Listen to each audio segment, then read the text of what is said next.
following podcast has been brought to you by the Ramblemania Show.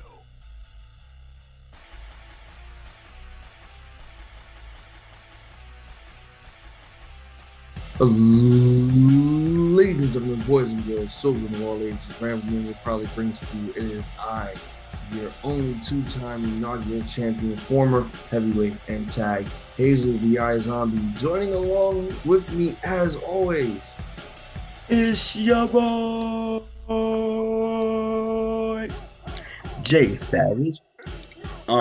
Yeah.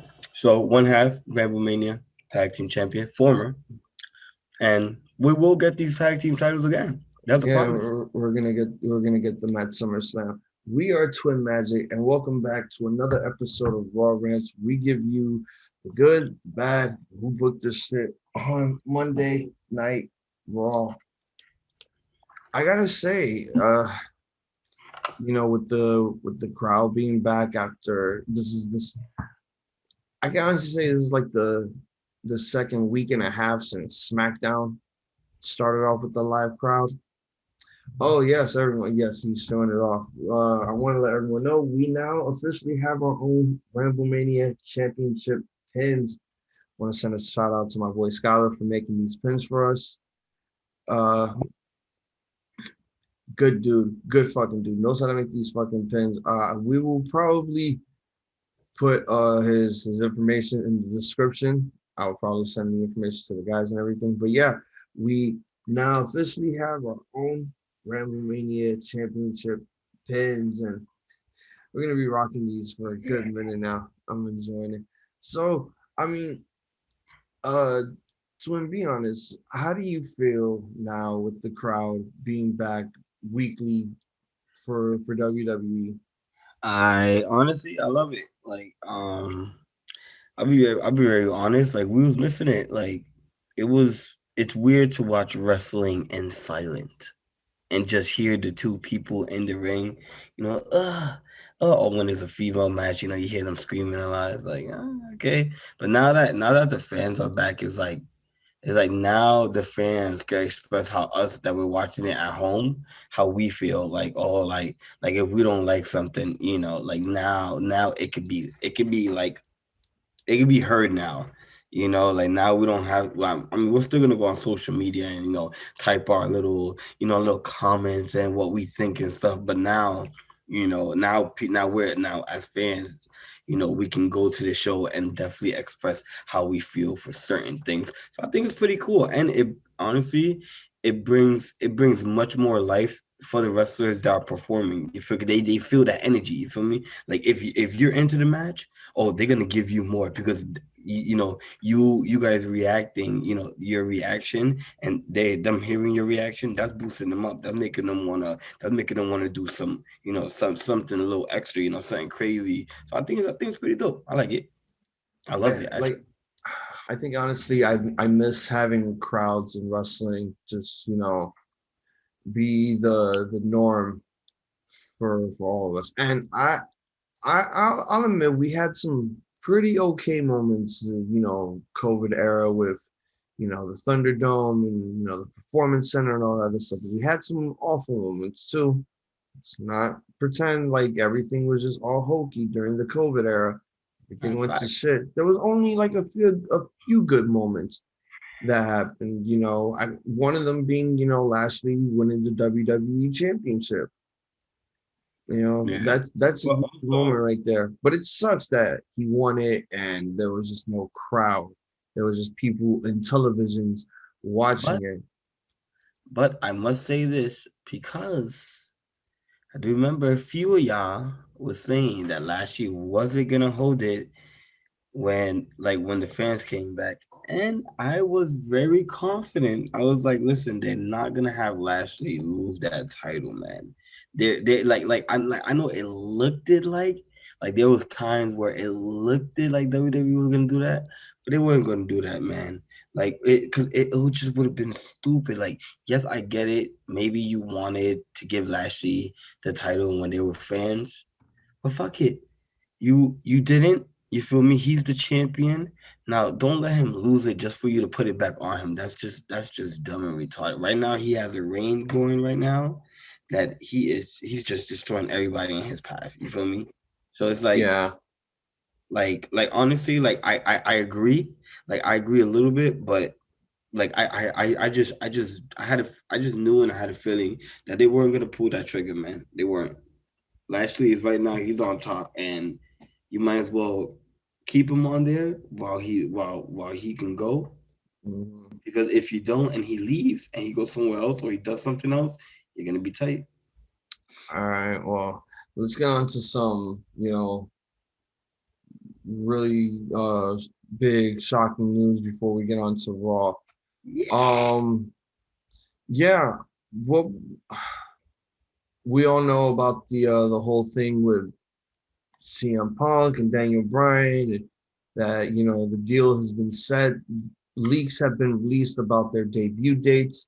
Punk talking about debuting in Rampage. There's a possibility that Daniel Bryan could debut in New York. Ooh, ooh.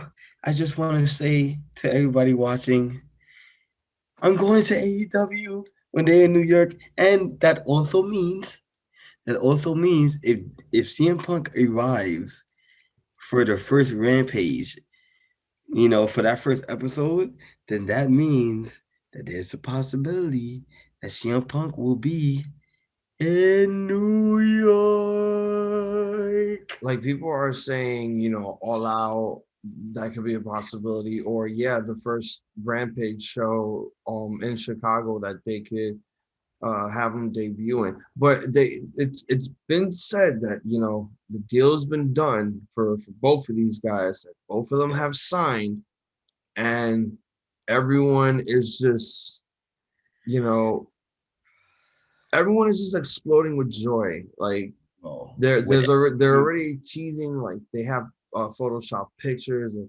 these two guys in their WWE gear in an AEW arena. One has a mic, one is just like face to face with each other, and yeah, it's a taste of things to come for wrestling, and talk about having a huge a huge impact there for AEW. Like yeah. I think people will go nuts if these rumors are not, if everything that they're saying on, the dirt sheets are not 100% true, and these guys don't show up at all.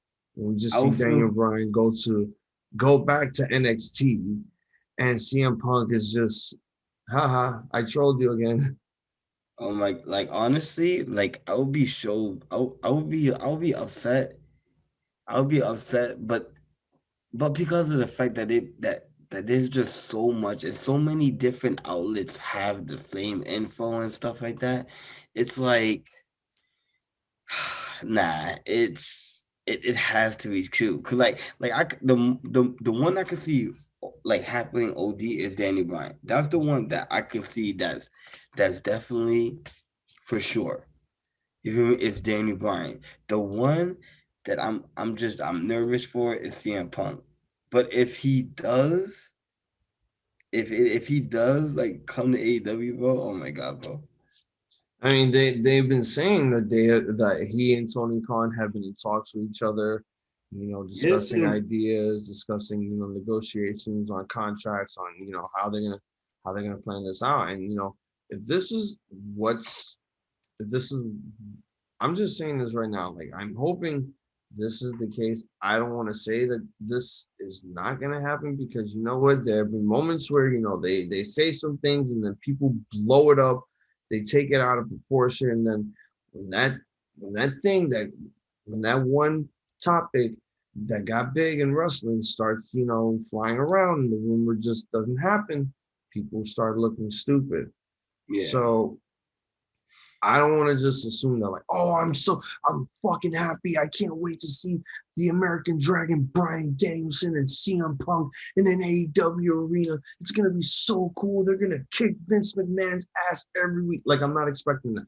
You see, like that last part, no. But honestly, the inside, the little kid in me and the fan in me, honestly, like can't help it. So Like because I like I'm the same way. I listen to a lot of people. I look at a lot of posts. I do a little research. You feel me? And it's like a lot of people are saying like this is confirmed. So in my heart, bro, it's like yo, honestly, it's just a matter of time. You feel me? So when it does happen, a lot of people are speculating that this is that it's gonna happen on this day for one of them, then the next one's gonna happen on this day. And then it's like, honestly, it's like, think about it. Then why would they keep on hinting shit like, for like Darby Allin? Oh, yeah, if you consider yourself the best, then you got to come to AEW. This is where you do it at. It's like, yo, they doing so much shit that it's like, well, come on, it has to. For me, just as a fan, I just want to see everyone be happy where they are. Like wrestling's wrestling. We need the competition. And WWE once again is not considering AEW competition. Like, yeah, WWE is okay when it wants to be. AEW is great, but sooner or later you're gonna get sick and tired of what they're doing, and then you're gonna want to tune into something else. You know, Yeah, I honestly, see it as just everyone needs to be happy where they are, and just let wrestling be wrestling. Just be a fan. Not everyone needs to pick sides. Like this yeah. is not the '90s anymore. Everyone just needs to love wrestling for what it is.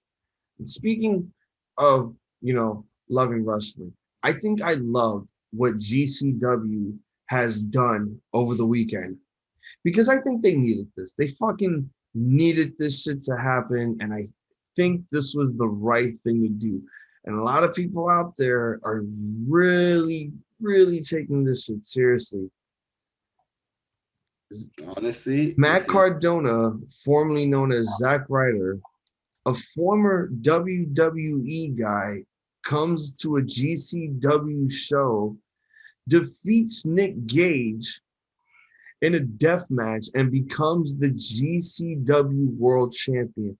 And this man would, oh my God, the heat that this man got.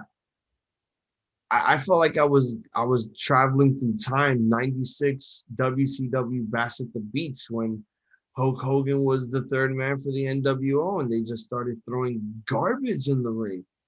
yeah, Bro, like they yeah. canned bottles of beer, like soda cans, like plastic cups. You They see were some of them. You see some of them exploding like when it hit him. Like I was like, yo, they were wilding out. And then people like Dave Meltzer was trying to say like, oh, like there were people there like that like started like that they had that like they planted people in certain spots just to start throwing like a bottle so everybody else could start throwing them.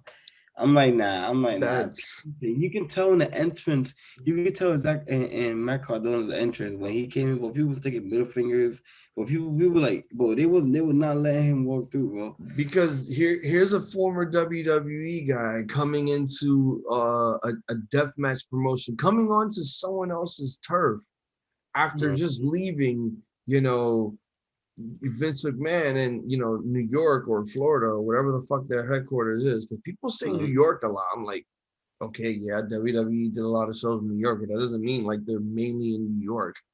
Their whole No, thing is in Connecticut. So yeah, yeah, Stanford. to see someone like him come in and yes, a lot of people gave him shit, gave him a lot of shit, like, oh, the GCW championship is ruined because the WWE guy went. Like, bro, he's no David Arquette. This is not WCW 2000s and Zack Ryder's plugging a movie.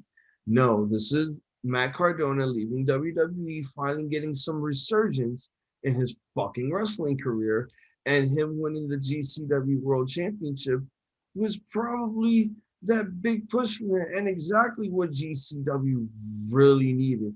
How many times they end the show and they always ended with their fucking hero, coming out victorious at the end? There's never been a moment where a fucking outsider comes in and just wins the belt and people just go in a fucking riot.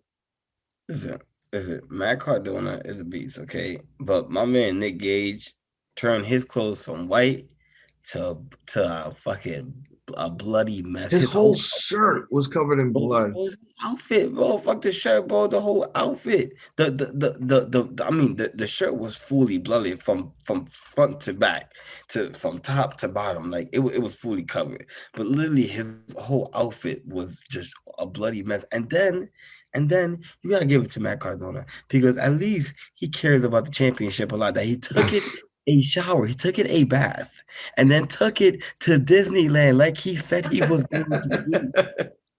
Like he said he was going to do. Said, I'm going to Disneyland. You feel me? And yo, bro, and honestly, like when Nick Gage had that belt, it looked like a hot mess. When he cleaned it up, he should have done a YouTube video of him like giving that GCW World Championship a deep cleaning, bro, like that shit was shiny, bro. That shit was shiny when he had it, bro. It looked like a brand new belt, bro. Look, it looked like a brand new belt. Everyone needs to stop talking shit about Matt Cardona. He's a good wrestler. It's just WWE didn't want to do nothing with him. And that's what was the problem. We're talking about a guy that got himself over because of a YouTube series that he started doing. A former edge head. And made his own championship. Okay? Exactly. Made his own championship, the internet champion. Like, who? What the? Who fucking does that? Who does that? Like, only Matt Cardona. Bro, Matt Cardona is a man. I love Matt Cardona, man. Listen, some people might disagree with him. Some people, love him. But honestly, you got to give this man his credit, bro. This man has been a fan, and he turned his dream. He turns dream to reality. He worked for the biggest company in professional wrestling. You feel me? But now, like, think about it. Now it's time for him to reinvent himself. Everybody that has left WWE so far, the ones, the recent ones, you feel me? Like they're starting to reinvent themselves. EC3, he left, he reinvented himself. You feel me? Who else? There's just so many, but honestly, that's what you have to start doing. You have to start reinventing yourself. You feel me? You can't be like, oh yeah, I got fired, I don't know what to do. Nah, you gotta start thinking on your feet. Honestly, you should always have a backup plan. Like, let's be honest, you should always have a backup plan, and that was his. You feel me? He started a little beef with somebody from a different promotion, and guess what? Now he's a champion. And go ahead. Tell him a little bit about that. Let the world know. Let the world know. I already told people about this last week. I'm just pulling this out because I want to talk about that fucking no rules match. That wasn't even a no rules match. That was a fucking death match. I want to talk about Nick Gage versus Jericho, and holy shit. Wow. Jericho being in his 50s, I never thought he would actually, take light tubes, go through glass, get stabbed in the head with fucking light tubes, and take a pizza cutter to the forehead. To be honest, I drive on glass too. I was more, that too, like that was scary. I was more afraid that TNT was not gonna let Nick Gage get away with some of the shit that he does. But they gave him all the leeway that they needed to build this match up, and holy shit. Bro, he did a great job, honestly. He did a great job. He really did. He really did. Man, you perform with literally one of the best wrestlers of all, honestly, of all time. He's not the best, but he is one of the best. Like, and this is the first time he appeared on national television since the bank robbing thing. Mm-hmm. So submitted to the approval of the Ramblemania show. This is the tale of Lily Lucian. Without further ado, let's ramble.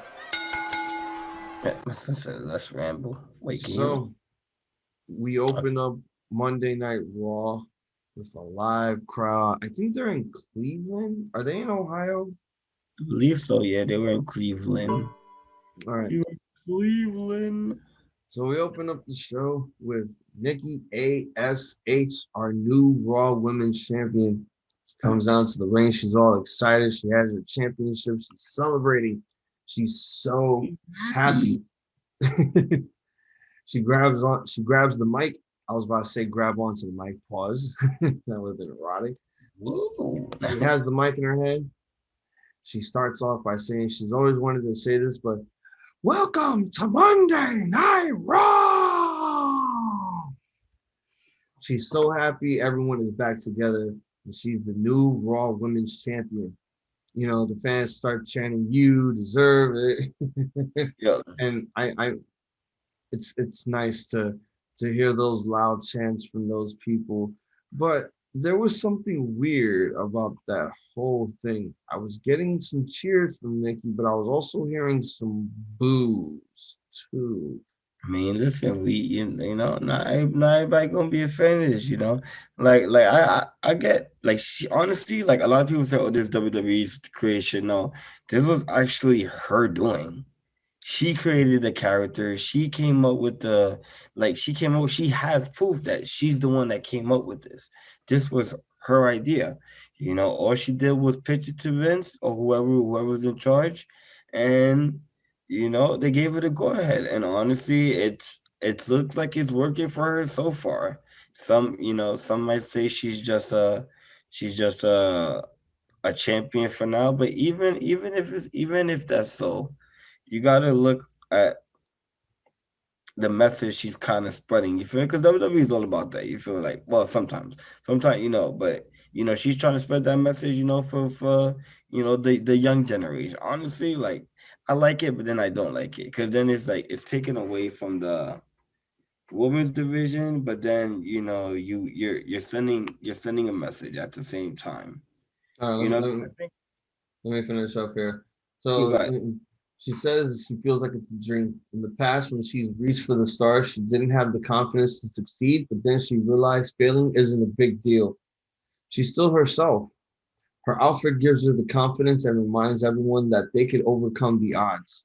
Here comes Charlotte Flair, and she just has a serious face, just walking down very slowly.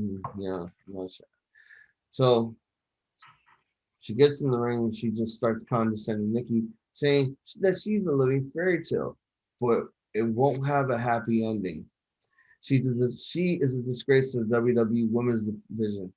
As far as she is concerned, you have to work to be a champion. Charlotte basically brings star power and perspective to the ring. Rhea Ripley couldn't handle losing last week, so she reacted like a spoiled little child, and she isn't one to complain. But the referee didn't even wait for her to get onto her feet to start their match. So basically, Nikki stole the title from her, and Charlotte's like, it's fine. She'll get it right back at SummerSlam. And Charlotte blames the fans and says that they're all jealous of Charlotte. What? So Rhea Ripley now comes out, and Rhea says that nobody is jealous of Charlotte. She had the women's championship for about a day, and last week she got herself intentionally disqualified because she knew she was going to lose. Ripley says she is the only one who deserves to beat Nikki at SummerSlam. And Nikki says the two of them represent the division greatly. But the butterfly on her chest, aka the Divas Championship, and just embedded onto her outfit. yo, man, for real. The division needed a metamorphosis, and the first thing that came to my mind was, we're not bringing back the Divas division, are we?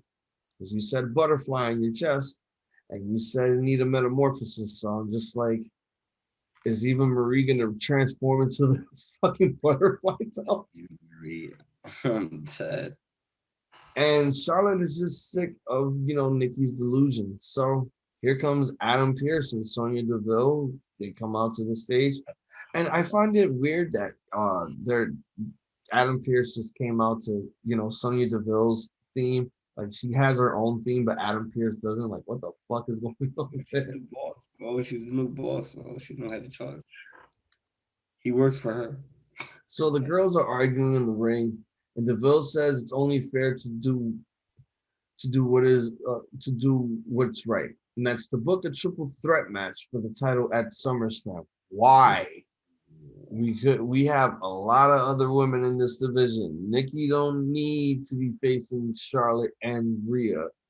It's basically saying, oh, one of these two women is walking out of there with the fucking belt. One of these two women ain't making it. Becky Lynch is taking this spot. Exactly. So the bill says it gives both Charlotte and Rhea a chance, and Flair says that's a joke.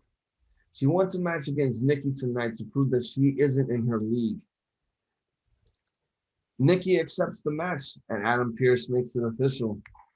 So for the main event, we have Nikki Cross taking on Charlotte, and they started doing this shit now, and it's been pissing me off that they've been calling it this, a championship contenders match. So no number one contenders. What are they gonna say when they come out to the ring? I am the championship contender to your women's championship. How stupid would that sound? It sounds dumb. It sounds really dumb. Really fucking dumb. Look. All right, so Charlotte attacks Rhea, knocks her out from the ring. But Nikki then drop kicks Flair out of the ring and then poses with the title. You know, I mean, what did you think of this opening segment? So my thing, okay, listen. I like Nikki's new character, but we don't need a story every week. Okay. We don't need to know why, you are almost a superhero. Because you should have been a superhero once you won the WWE Women's Championship. You know what they're basically doing? You know what they're doing? Be a star. That's what they're doing. Be a star. Her, she's the mascot because she got a butterfly costume. Yeah, when the be a star thing has a fucking star in it. Like, remember when they did that for Nia Jax when she was being bullied by, like, don't be a bully, be a star. I'm like, no. That's when her career went down the hill right there. Yeah, but honestly, like I feel like the segment was alright. I mean, for me, there was just a little too much talking. I wanted to see a lot more action. I wanted them to just say a few things, and that shit wanted them to get tight. Boop, boop, boop. Y'all start a little mini war. The people come in, whatever. But honestly, the segment was good. I just feel like, it's been already, I think, like 2 weeks in a row or 3 weeks in a row that, Nikki tells her story and stuff. And it's like, I don't want to keep seeing that. We already know your story. I think she's been doing that since she debuted the character. Yeah, but you know what? I'd rather deal with her stories than fucking Drew's stories. Okay, yeah. Like I don't care for either story, honestly. Like, listen, my thing is once you tell us your story once, we don't need to hear it again. Okay, we already know your story. Those of you that missed out, go on YouTube. You can search it up. You'll find it there. But honestly, like, yeah, that's my only thing that really I dislike about the segment. And honestly, I'm sick and tired of triple threats already because I feel like we might get another triple threat at SummerSlam. We cut to a video of Damien Priest. Finally, this motherfucker is going to be doing something. Ooh, this match could be a triple threat as well with Humberto Carrillo and Damien Priest and Sheamus. No, this is it. Carrillo's done. Did you not see him in the 24/7 division chasing after Reggie? He's back in that now. He just got his ass whipped last week by Sheamus, and he lost his championship contendership at Sheamus. Okay. So, all right. So, sorry. Yeah, but I'm happy to see Damien Priest actually doing something. I think he has that purple shit on his head again. Yo, oh my god, bro, you just read my mind, bro. I was gonna be like, yo, I'm happy that he's back, but what the fuck is wrong with Vincent putting every Latino or Latina with some shit in their hair? Because Nia Jax had it. Nia Jax had that purple shit in her hair. Fucking now Damien Priest has it. Fucking No Way Jose had it. Who else? You want to keep it going? He's like, who? There was a lot more people. There was a lot more people that had it. And I'm starting to hate that shit. Now Tamina got that shit. Now Tamina, Tamina got that shit on SmackDown. Like it's becoming a virus. It's becoming a disease. Okay. Okay. So Damian Priest is cutting a promo backstage in which he says Sheamus isn't a real champion. A real champion defends his title, and Sheamus runs from his opponents. I mean, he doesn't run from them. He just beats their ass before the bell rings. He's so, still so he's still whoever wrote your fucking promo wrote it wrong. There will be no running when he gets in the ring with Sheamus. So that match is basically next. We have a championship contenders match. So Damien Damien Priest wins, he gets a shot at the U.S. Championship. So it's him versus Sheamus. Go ahead, ramble on. honestly like so yeah, I know like I was supposed to do my, I was supposed to like, watch the highlights, but today we had an unexpected guest at work today. But I'm watching it now, and I do remember, like as I'm watching it now, I do remember, like honestly, this match was very hard hitting, yo. Like these, like it's about time we get this version of Damian Priest. I felt like when he was in the Bad Bunny storyline. Oh, let me You know, talk to you about that real quick. I but fucking hate. Oh my god, WWE is the fucking NFL now. The fucking robot drone, the fucking LED, the fucking AR screen with them showing flashback. My man's, I don't need to know what they did in the past. I want to know what they're doing ahora mismo. listen, that I do agree with that because I did see it. Like for SmackDown, I get it. Even because SmackDown is run by Fox, so you want to give it that, you want to give it that sports feel. You feel me? Like the But little it's robot. on Raw too. It's on No, fucking Raw. and that's, you let me finish. You let me finish. I was gonna I was gonna say that for Raw, Raw is not run by Fox, so technically Raw don't need that. Give Raw a different feel. You feel me?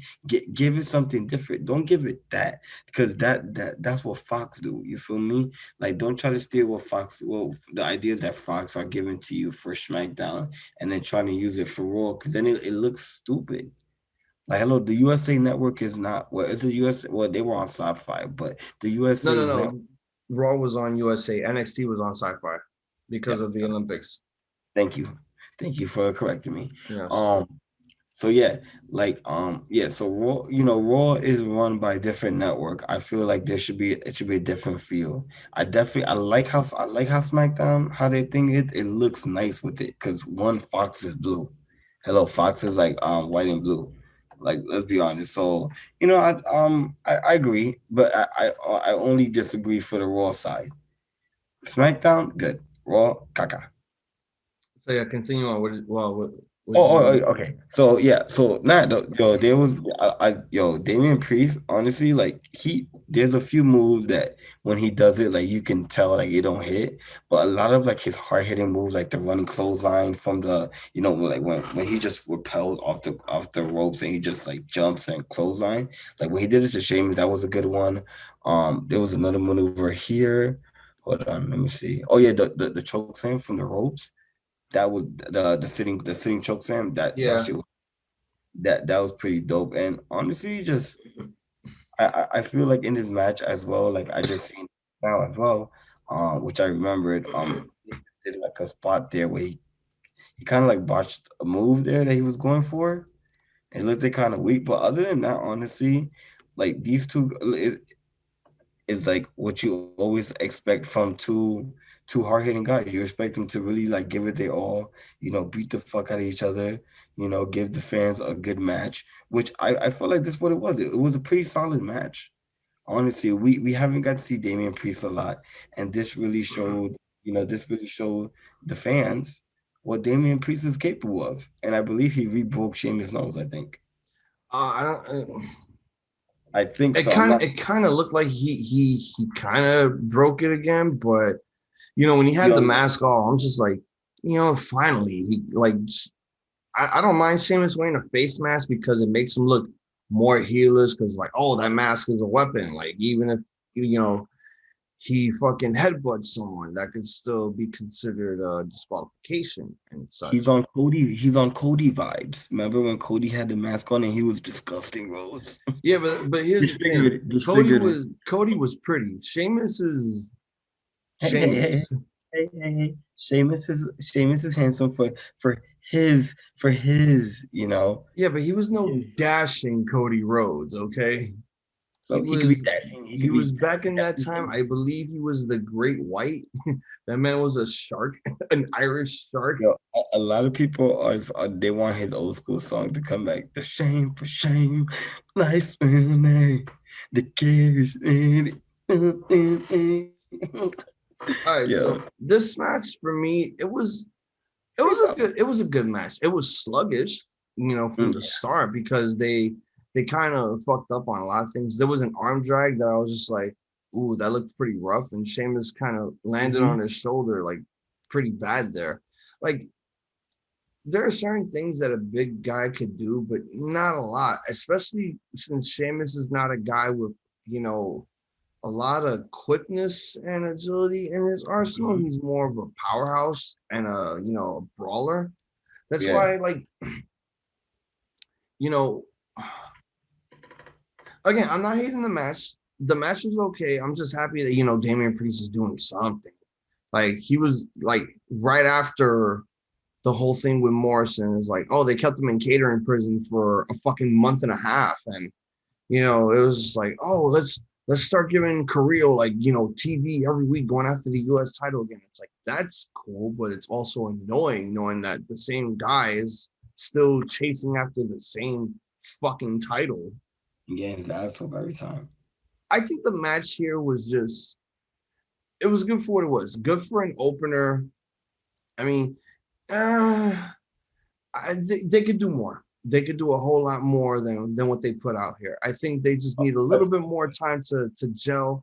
There was some chemistry. I'm not gonna lie, but I think it's just they have to be very slow pace about it because they want to see, oh, how good is this Priest guy gonna be in, like, 10-minute matches or 12-minute matches or such. And Daniel Priest could go. It's just the main roster, the people in the main rosters don't have any fucking faith in him, which sucks. So I'm hoping this is probably the opportunity that he gets the shit that he needs. And come on, if this man could, he could do it all, to be honest. Oh, he got since him debuting with a live crowd, he got his own, like, special pyro and shit.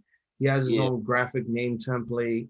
He shoots the arrow at whatever direction, then his name pops up and it starts raining fire. And I'm like, see, that's an entrance. Not what they did with you in the fucking Thunderdome. That shit was. That's why you have to give everything time. WWE is a weirdo. WWE, they're weird, so they like to fucking exaggerate.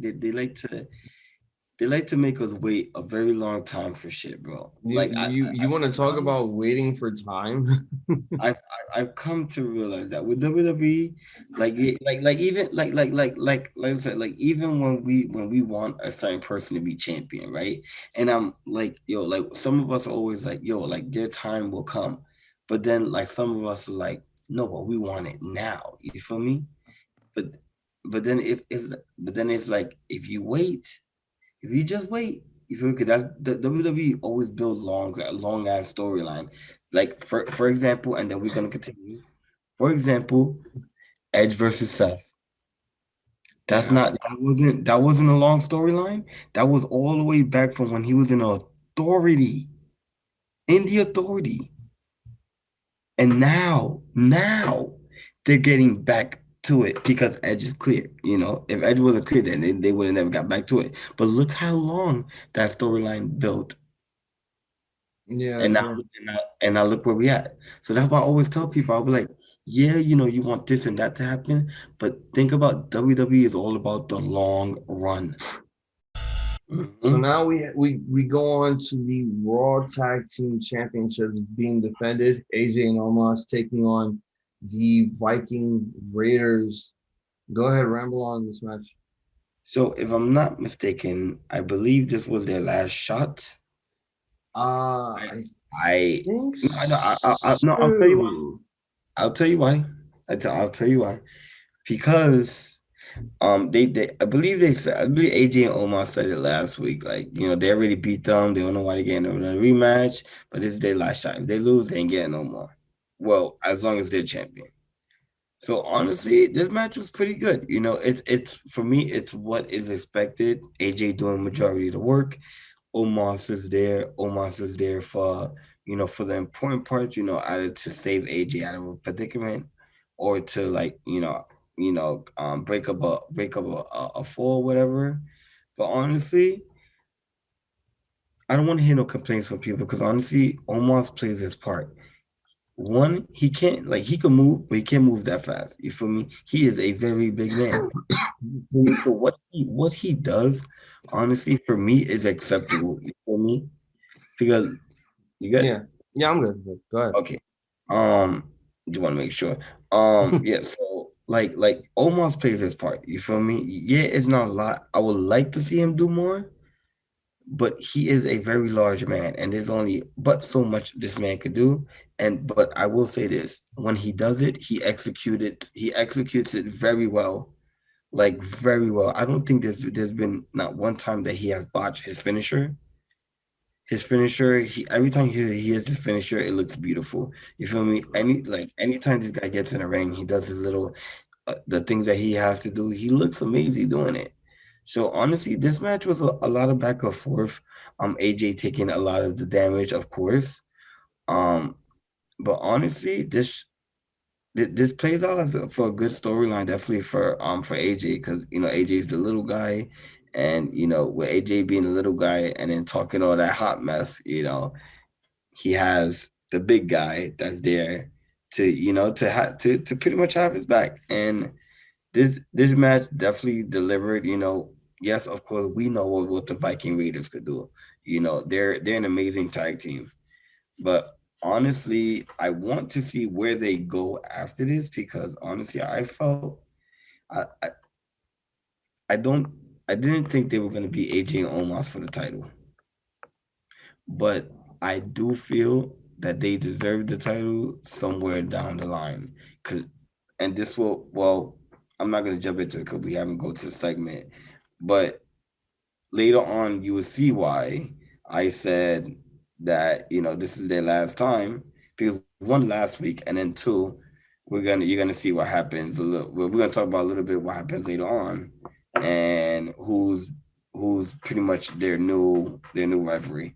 But other than that, this match was pretty good. This match was okay. I mean, we've seen it a few times already, so I was at the point where I was like, but it's still delivered. But honestly, it's time to move on for the Viking Raiders. But I'm just a little afraid that they might not have anything for them. And I think the same way. I don't know what the Mm. fuck they're gonna do with these guys, after this match. Because yeah, they lost, and yeah, we know where this is going. It's gonna lead to the return of Randy Orton, RK Bro, SummerSlam. They win the belts from them, and then we restart the tag division all over again. Um, I think I know what the Viking Raiders could do. You could have that little rivalry with Mace and T-Bar. They're not doing shit. That'd be So a good one. Yeah. why the fuck not? Let's get a couple of big guys that are Vikings versus a couple of big guys that look like the next Legion of Doom. Honestly, and let's be honest. Dominic Dijakovic, he's a tremendous athlete, man. He's also a big man that can do spectacular things. And he's not being used, man. He's not being used to what he can truly do, and that pisses me off. And That plus, tremendous. he knows War Machine. I'm not gonna call them the Viking Raiders. He knows War Machine so well because of their matches in Ring of Honor, and Yes, they sir. know they could put on an amazing match. The problem is that Vince just doesn't want to pull the trigger because it's what Vince wants, and what Vince wants, Vince gets it, which is stupid and stupid. It's just fucking stupid. I found this match to be enjoyable. It was better than their Money in the Bank match because ooh, I don't think that match. I think the crowd just didn't give a fuck at all. I think they cared more about AJ Styles than the Viking Raiders because the crowd was dead throughout that match. But this match, I think the crowd, giving them the rematch, it was kind of it's a pick me up from what happened at the pay per view, and this match was actually pretty good. Ivar doing Ivar things. He does a roundhouse kick and AJ oversells it like fucking crazy. And these guys are such good talent. It's just again, I think we're just gonna keep saying it in every episode of fucking Raw Rants. The booking in this show is just horrible. How they book these guys, and in general, how they're just booking the tag division.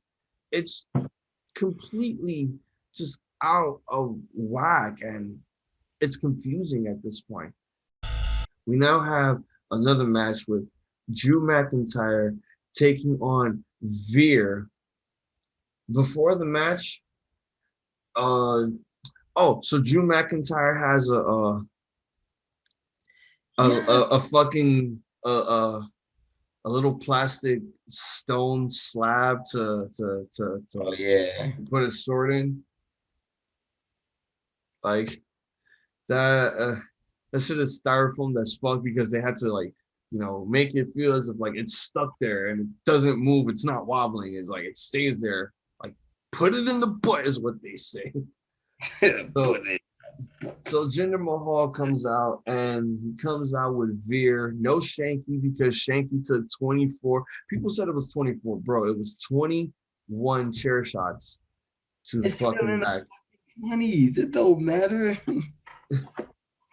It's legit in the 20s. So replacing Shanky is this, this fuck boy of a lawyer that that was probably the WWE Indian roster wrestler from there and shit. And they just brought him along how would you like to make $500 wearing a suit and you have to get beat up by this Scottish guy? He's first of all, not beat up, get your ass whooped. Okay, no problem. What do I have to do? Just talk in your language whenever Jinder speaks to you. I'm oh, okay.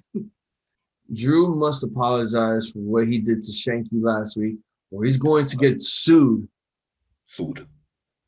So Drew tells him to shut up and ask aloud if he should apologize.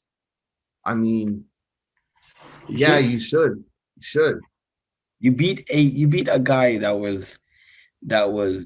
was green. You feel me? Don't have a lot of experience in the ring, and you beat him. What if that was his initiation? You know how Eddie Guerrero, Chris Benoit, and Hardcore Holly haze the fuck out of Daniel Puder in the Royal Rumble. Yeah, but we're not in that era anymore. I don't think any of the wrestlers that came into the business recently had to do that. You think Swerve Scott had to do it? You think I don't know. You just think you think the Viking Raiders had to do it? Look, all I'm gonna say is whatever they tried to do here, it was. For what it was with those chair shots, it was pretty cool. Because imagine it being 1999 and it's The Rock versus Mankind, Royal Rumble, and an I Quit match. And this man is taking 11 unprotected chair shots to the head while he's handcuffed with his hands behind his back. Okay. That moment was basically the PG version of Rock versus Foley. Okay, instead of chair shots to the head, it's just chair shots to the back, over and over and over and over and over. It's done. So it's hey, here's your initiation. Welcome to the World Wrestling Entertainment, where we don't say Federation anymore. Blah, blah. That shit, bro. Oh, yo, that's pretty much what he did, bro. Cause when I seen the pictures afterwards, bro, and I seen it on IG or whatever, I was like, yo, his back, bro. That shit looked crazy, bro. Bro, I would have been so mad, bro. Honestly, I was backstage, bro. I would have been so mad, bro. So before I continue, who took the worst beating in their WWE initiation? Dominic Mysterio or Shanky? Remember when Dominic got, kendoed the fuck out by Seth and Buddy Murphy? Oh,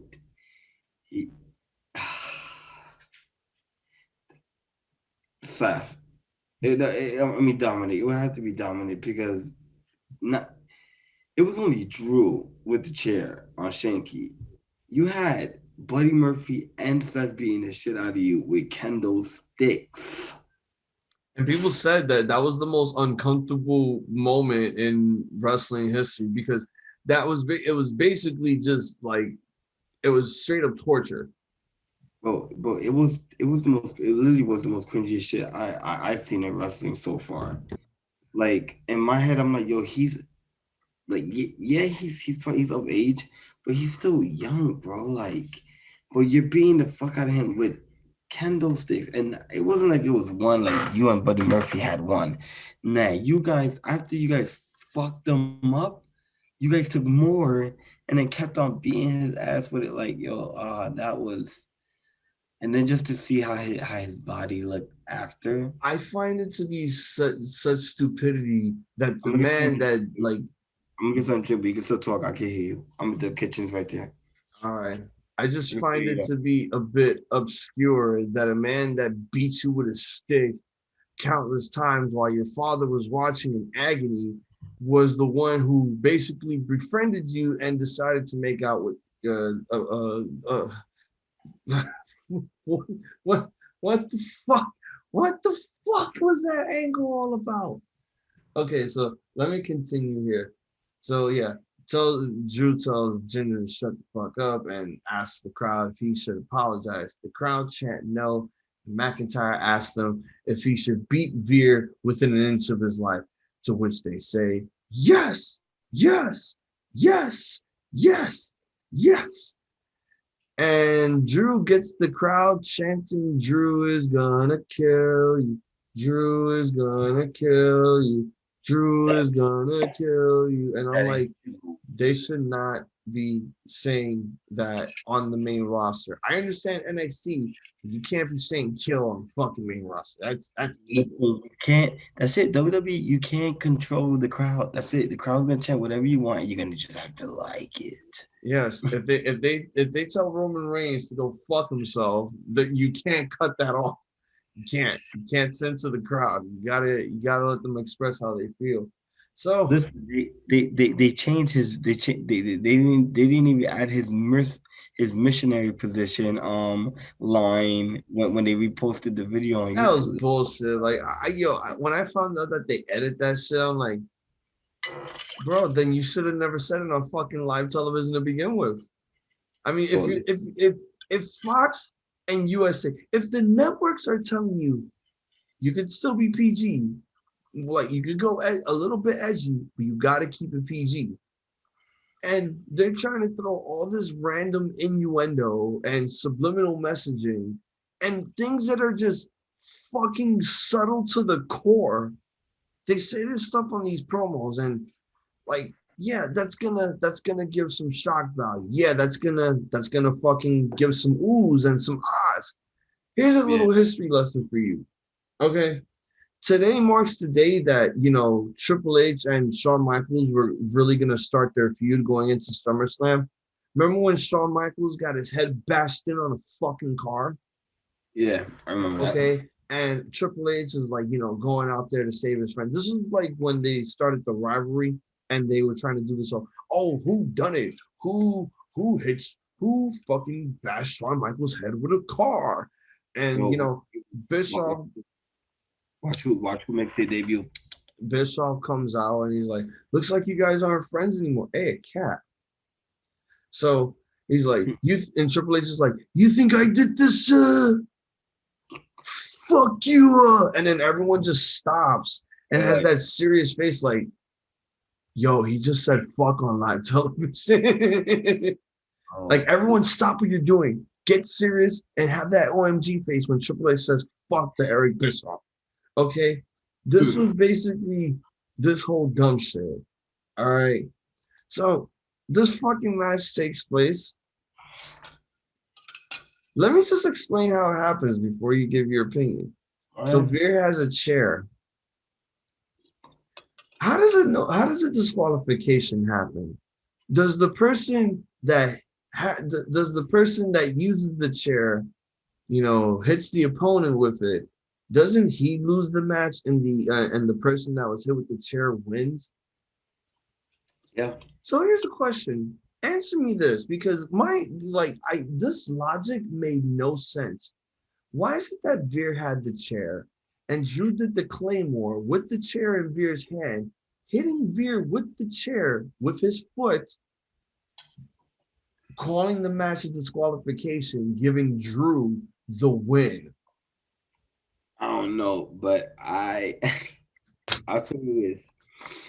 When that did happen, I'm about to fucking blade myself right now, because this fucking booking, my nigga, it was garbage. It's the worst. I'll be honest, the match itself, it was okay. I like the big guy though. I'm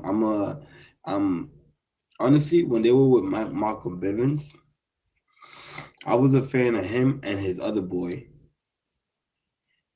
With Shanky being on the team is awkward because Shanky don't dress like them. He doesn't dress like the big boy, the other guy.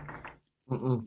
I mean, he's legit going in there with some Roman pants and a tank top. That's what he's going in the ring with, and it's cool and everything, but I wanted to see the guy in the yellow and black with his tag team partner. Cause then no, stop, wait, get down. Sorry. Yeah. So yeah, So that So when I see Shanky a part of stable, I'm like, what? Wait, why the hell is Shanky a part of it and not the other guy's tag team partner? But I did my research. Supposedly, it's some issues like with the guy that's the tag team partners, like tribal issues or whatever. But honestly, the match itself, the match was okay. It was good. We got to see a little bit more of the big boy, right, VEER? Yeah, VEER. Yeah, so it was, this was his official in-ring debut. Mm-hmm. For me, me speaking, I seen him on NXT, so I already know, like I already seen like what he is capable of. But you are right. This is his main roster, like in match debut.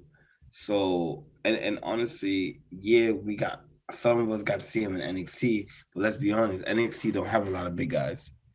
You feel me? And we didn't see him go against big guys. Like I didn't see him go against big guys. So to see him go against Drew and see him hold his own, I was pretty impressed, man. This guy, I'm really looking forward to see like what else he could bring, and I'm waiting to see if they do bring back his tag team partner. Because if they do, then honestly, that team is gonna be a beast. What do you mean NXT don't have big guys? Did you not see the return of Ridge Holland last night? No, but I'm saying when they were there for the short period that they were, the people that they fought weren't big guys. Like the people that they squashed, they weren't big guys. Yeah, I understand what you're talking about. So now that he's on the main roster, first match against fucking Drew. Drew is tall as hell, bro. He's muscled out, bro. Like to see somebody like VEER, hold his own with Drew, it was definitely good. The match was good itself. The ending, like you said, yeah, that was a little bit stupid. Hopefully we can get a little more explanation on Monday. I remember when it happened, I forgot who was on commentary, but they were like, oh, it looks like the referee got confused as well. I don't care for you anymore. You must die. We have a women's tag team match taking place. Nattie and Tamina are taking on Doudrop. Things. They're taking on Things. Oh, and a Doudrop. you can't. Yeah, no, you can't say Doudrop. You can't They're say they're Doudrop. taking they're taking on a A butter thing. a butterflied Pokemon trainer and her Pokemon Doudrop in a tag match. But Look, Doudrop man, she got to be the coolest Pokemon. Because look, she's man, look, man. You want to Doudrop talk gonna about? turn on You her, want to bro. talk about? I don't. I Yeah, yeah. like. Go Let ahead, me talk talk. about it. Listen, nobody. Okay, let's just get this out of the way. Nobody give a fuck about Eva Marie. Okay, this match, I don't even know what it was for. Um, but let's be honest. Like nobody cares about Eva Marie. Everybody want everybody to beat Eva Marie, but because Eva Marie is such an inspirational person, they're gonna try to push her. But honestly, this match, I didn't care about it. I know you didn't care about it. But other than that, the match was okay. Even Marie really doesn't do shit. Doudrop does majority of the work. But I think they lost. I think they lost because Elizabeth had Lily come on the screen and do like the vignettes the vignettes that even Marie be doing, like Yep. when they was like announcing her coming back or whatever. They were showing like the video packages, and that's pretty much what Lily was doing. Um, yeah, so they did that. It distracted them. They lost. The winners were Nattie and Tamina, I believe, but also Tamina. It looked like Nattie may have gotten an injury, but I do not know. Still waiting to find out. Yeah, so that's pretty much it. That's how the match went. Oh yeah, the injury happened when Doudrop and Natty were doing a um random pin taking place, and you could see it like really close. Like um Natty's ankle got caught in something, and she Mm, couldn't really get her leg up in time, oh, so she yeah. basically just she got injured there, and she was out for most of the match. Mm-hmm. And to be honest, I'm just sick and tired of WWE trying to show me Eva Marie's sex appeal. Like, okay, here's this nobody that's and she is a nobody. Like, I don't know why people consider her as like this big inspiration to all women. Like, I haven't seen one simple thing that is inspirational about Eva Marie, and she got what she deserved here. She got super kicked in her fucking face because a fucking doll decided to do what Eva Marie was doing in her stupid little vignettes. Oh, I'm this inspiration. I model because WWE tells me to. I'm supposed to be, this evolution to women when you're a piece of shit. That's why you got what you deserve. A super kick and you getting pinned. Another match that pissed me the fuck off. Oh, is it the Almighty? This is Karrion Kross taking on Keith Lee. Oh yeah. Okay, so First off, okay, go. I want your thoughts on Keith Lee. I mean, no, well, I want your thoughts on Karrion Kross losing to Jeff Hardy in under 2 minutes last week. Well, now that like the sources came on, said what they stop. No, that's dirty. Why you drinking dirty water, bro? That's dirty. Um, but yeah. So honestly, like you know how I feel about Karrion Kross. I like Karrion Kross. I like my boy's beast. But honestly, I didn't like it. Kind of understood though because one, he was getting Jeff Hardy's old team. Like he said it himself, like he was waiting until we got fans. I guess with them giving him his new song, they wanted to like, I guess, like give him, like put him on a winning streak, because I did hear that he was supposed to lose this week as well, but Jeff Hardy he He's had. tested positive for COVID, so they're putting that angle on hold. Yeah, so honestly, I was upset, but I also understood. Like I understood because one, he's getting his own team back. He's been waiting a while for that to happen. You feel me? So they wanted to give him. They wanted to give him, that little push, but then also I was mad because one your main roster people don't really know who Kross is. You know, pretty much they only know what you showed them, what you have shown them. So they only know that he's the NXT champion. Da da da. But then like on his first ever show, like doing on a Monday Night Raw, you have him lose. You have your NXT champion lose. But I also heard that Vince, because NXT lost the ratings war against AEW, that he's that yeah, that NXT lost the rating wars against AEW, that he's mad at NXT. Like he now sees AEW NXT as a developmental, like a stepping stone before the main roster, because they couldn't beat AEW in the ratings war. Yeah, That's what I heard, but I don't really know, but the how I feel about Klaus losing, I was a little upset, but like I said, I kind of understood why. Now, talking about the match with Keith Lee and Cross, it was a fast match. Once again, I was torn in between simply because I love my boy Keith Lee and I love Cross. But honestly, they had no reason to fighting. Honestly, you didn't even have to put Cross on the show. no, If Hardy got exposed to COVID, you put the whole storyline on hold. Therefore, you put Cross on hold. Don't have him come up on Raw. Keep him on NXT until Jeff Hardy is ready to come back, and you bring him back, and you continue the storyline. That's all you had to do. You didn't have to bring Cross back this week, and then have him face um, you Keith know, Lee. Keith Lee and then win, because technically he was supposed to lose that match. Because it was supposed to be Jeff Hardy. So it's like, it for me it sucked. It sucked because you got two good people. One is your NXT champion. One is Keith Lee. Like, limitless. This man could do it pretty much all. Whatever he put his mind to, he can do.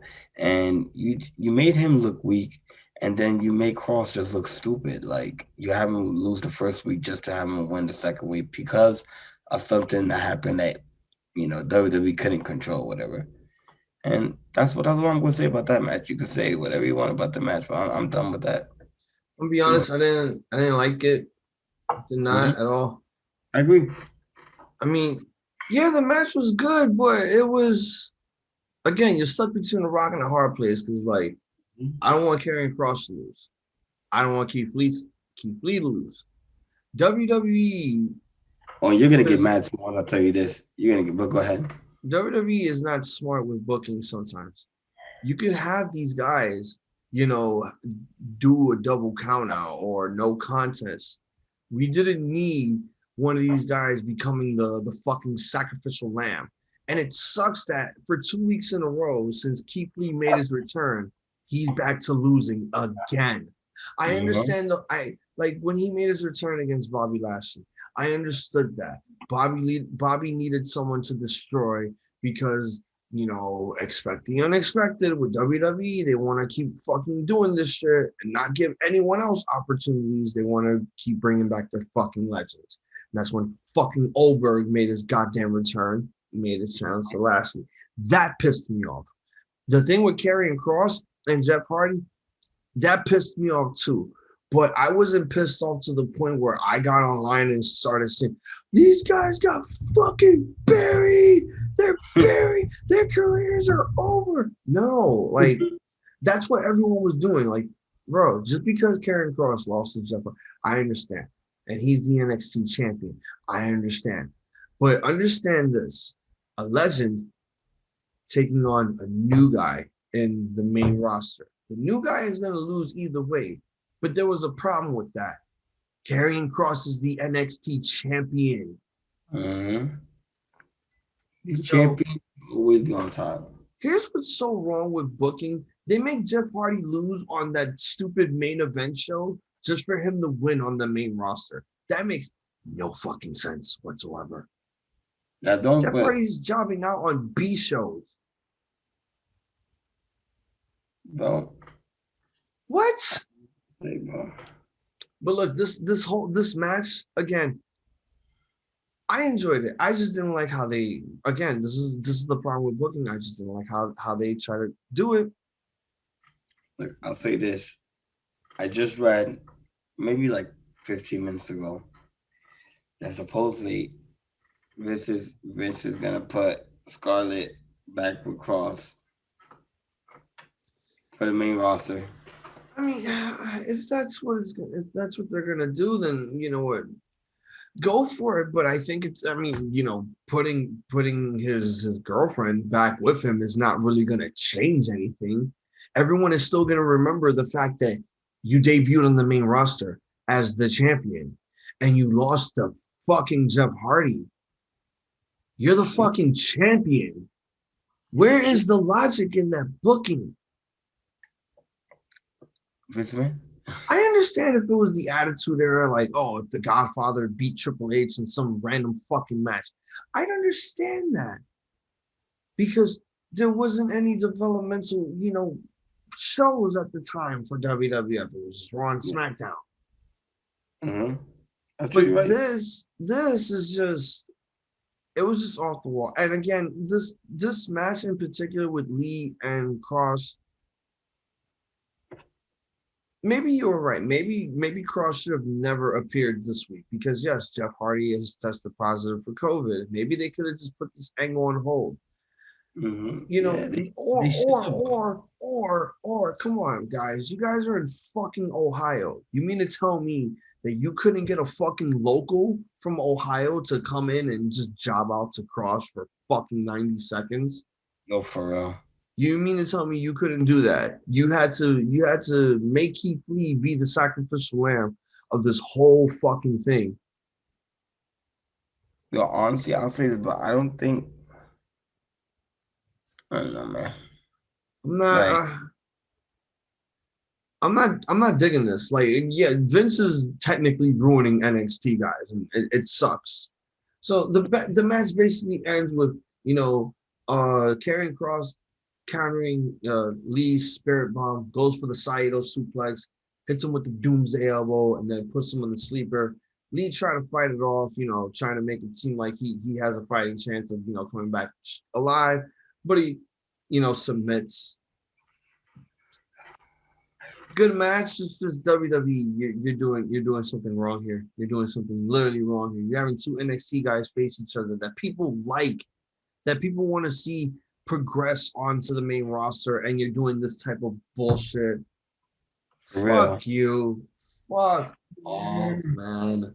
Fuck off. That's horrible booking at its finest. Okay, so we have Nikki, almost a superhero, being interviewed backstage. She says she isn't nervous about tonight because she has confidence. No matter if she wins or loses, nobody can take her feelings away. Again, don't be a bully. Be a star. Be a star.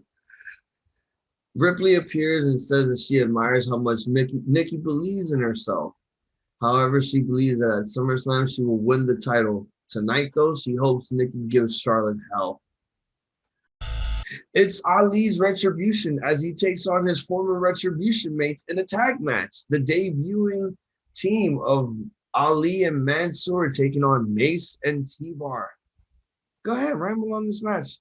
Honestly, I don't have much to say about this, but I actually liked it because during the whole match, you got Ali just barking at what's his name again? Mansoor. Yes, Mansoor. You have Ali barking orders at Mansoor, and yeah, like Mansoor was listening to him, but then like towards the end, like he's like, oh, like tag me, and then like Mansoor just he just goes with his gut and does what he did. I believe he did like a weird pin there, and he got the W. Like honestly, I at first I wasn't too sure about this because they did fail with Ali and Retribution, so I wasn't too sure with this. But honestly, like I'm digging it, yo, and it's always good to see T-Bar and Mace, but honestly, I'm looking to see more because honestly, this relationship between Mansoor and Ali, it's building and it's like a lot of like a lot of backstage segments with them. Like they have the little backstage segment and that leads to something else. So I'm kind of a little excited to see what happened next week. But this match was honestly it was good. You got the two high flyers versus the two big men, and honestly, it wasn't that bad. Mansoor is not bad at all. I mean at all. But I will say this: me and Nikki are upset that Mansoor did cut his hair because bro, come on, bro. You can't even lie. But when he debuted, bro, and we first seen him, he had some nice long hair, bro. No, I'm not gonna lie. His hair was actually, pretty dope. It actually, gave him some character. Yo, It's now, like they forced him to cut his hair to make him look fucking God. He almost looked like a corporate authority figure or a backstage agent. that's, Literally, dude. that, Do you remember when he debuted? The motherfucker debuted in a suit. I'm like, yo, not a lot of guys debut in suits unless if you're trying to be, Vince McMahon's chosen one or something. for real. So like it was like I said, it was definitely a good match. But I kind of, I'll be honest, I was thinking they were gonna lose at one moment, but they didn't. And honestly, this is a good start so far. This is a good start so far, and I'm liking, like I said, I'm liking where they're going with this. I just give me more, but give me more of Mansoor, kind of like Ali telling Mansoor like, oh, let's do it this way, but then Mansoor does it his way, and then his way, is the right way, and it always comes out on top. So I'm kind of digging it, but I want to see what they have planned for next week. I'm just That's gonna all. say it right now, Mansoor's a fucking mark. That man's a mark. He is a legit mark. Like I've never seen a guy get so excited to be teaming up with someone like Ali. Second of all, T-Bar and Mace, like they got new ring entrance attire and stuff to come on the ring with. It's very Mad Max like. Yeah. There's a piece missing there, and I think I know what that missing piece is. What, the car? No, Ember fucking Moon being their fucking manager Ooh, or that'd be nice. joining them because she has that Mad Max gimmick in NXT, and these guys are doing it. And I'm sick of these guys talking about dinosaurs and T-Rexes and saber-tooth tigers. I'm like, are you guys morphing into the Power Rangers or something? Like, what the fuck? Like, make up your minds. Like, they need Ember Moon to be like, the mouthpiece for that team. Like, she could wrestle and do stuff, but I'm tired of hearing these guys talk, random nonsense. It's just like Vince McMahon is telling them, guys, talk about meat. Think about animal meat. And I'm like, Animal meat. Vince eats a lot of meat, doesn't he? I mean, he loves Yeah. cocks, so what more can I say about that? Okay, so I I dig this match, and I really like the in-ring chemistry that these two have together. Mansoor being, the fun, cheery one, Ali being the serious one in this whole thing. Is like, you need to focus. You gotta focus. Stop having fun. Stop smiling. Focus. You know, and it's true. Like, Mansoor, like I get it. They're trying to give Mansoor an identity. And they're trying to give him some character here. And I think, him being cheery, all fun and stuff is probably the best suitable thing for him. And having Ali next to him is basically, uh, uh, Sensei, what can you teach me? I'll teach you how to not be an asshole and how not to mark the fuck out. I'm going to teach you how to be serious. I'm going to teach you how to trust me. And I'm going to teach you how to shut it down. Shut it down. there was there was a part where I think it was Mansoor or Ali. One of them was outside the ring, telling one of them to get out of the way. One took the sacrificial hit for the team, and Mansoor gets on the top. Oh yeah, it was Ali. And then after that, he dives through the ropes and does a spinning DDT onto T-Bar. Ali. shouts at Mansoor and jumps off the top rope to intercept Mace. Mansoor leaps over, does a sunset flip, pin, and Ali and Mansoor win. And, Mansoor is just celebrating like, he just won the WWE Championship. Like, bro. You cut back, it's now the almighty WWE Champion, Bobby Lashley, and MVP, they're in the ring. And MVP got the mic. He says that everyone's been talking about Goldberg and Lashley. It makes sense. He asked Lashley what he thinks, and the champion says that he won't even dignify it with a response. Lashley says that this is his ring and he won't be disrespected by anyone. Cedric comes out now, and he says if Lashley wants to talk about disrespect, they can talk about how Lashley treated him earlier this year. Lashley knows, and he knows Lashley only did it because because Cedric is better than Lashley. And he wants a shot against the champ. Here comes Shelton Benjamin. It's a Hurt Business reunion, everyone, except, everyone's not getting along and, beating up people together and then, having a glass of milk after. The shit's about to get real. So Shelton comes out and he tells Cedric if he knows how annoying his voice is. And yes, Cedric's voice is really annoying. Shelton says he's not here to cry about the Hurt Business. It's over. He's here to give Lashley a real challenge. MVP just starts to argue with both of them, bickering, and Lashley's just like, fuck it. Give me both of them. Like a boss. Like, nigga, like, what is it? Like an official herding officer, like a CHO. Like, give me both of them. I'll kill them both. I don't give a fuck. I'm the almighty champion. Like, give me both. He's like, all you want to do is, and no lie, he whooped their ass. There was only, I would think, there was like maybe 3 times where Shelton and Cedric had the upper hand. Other than that, Lashley squashed the shit out of them. They should have never came out. They should have stood backstage wherever they were at. Because honestly, like I said before, and I'm going to say it again, Lashley is at the top of his game, and it's going to take somebody real good, and it should not be Goldberg. But if it's not Goldberg, all I'm saying that it should be somebody that's real deserving to do it. That's it.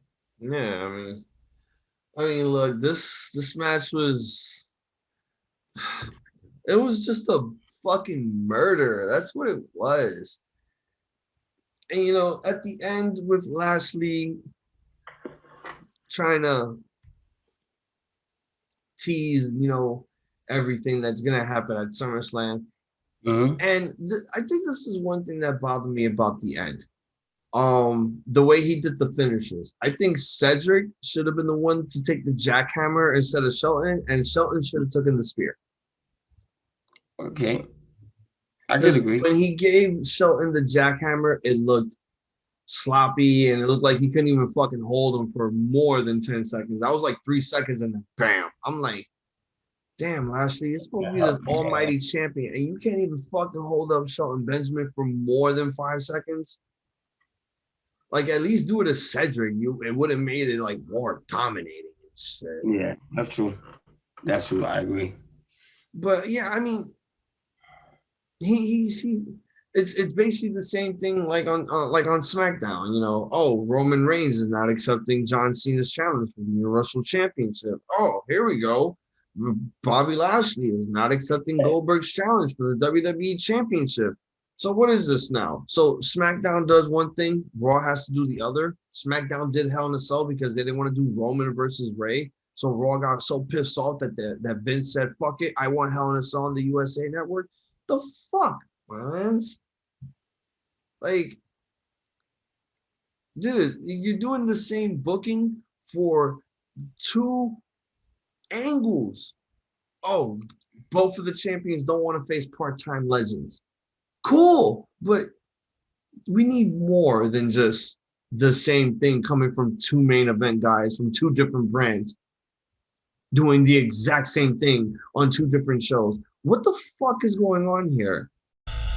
All right, so we got the Miz backstage on his phone when America's Oh moist. my God, we're still not done. I forgot this that match. Oh my God. Yeah, we're now getting to that. So he's on the phone, and America's Most Wanted appears. They check their dicks and they put it in the fucking bucket, getting ready to shoot their loads out to everyone, including Byron Saxton, because he gets a bukkake to the face from the Miz, bro. Oh my god, that's it's amazing. So AJ Styles and Omos walk up, and AJ says he wants to talk to them about something. Unless, of course, they're not moist enough they are, and Omar steps in front of the camera and blocks the conversation. Like literally, he just stands in front of the camera. Like you're just looking at a black shirt and a beige corduroy like peacoat and shit. It's a big ass guy just like, bro, it is the summertime. Why are you wearing a fucking jacket? It's cold out. So we have the next match taking place. It's Riddle taking on John Morrison with the Miz at ringside. The Miz pulls out his dick and just shoots a huge fucking load in Byron Saxton's face. And Byron Saxton's just taking it all over, and it's so fucking hilarious. And then I think it happened at the end because this is when all this happened. So you've seen the fucking thing that I posted on.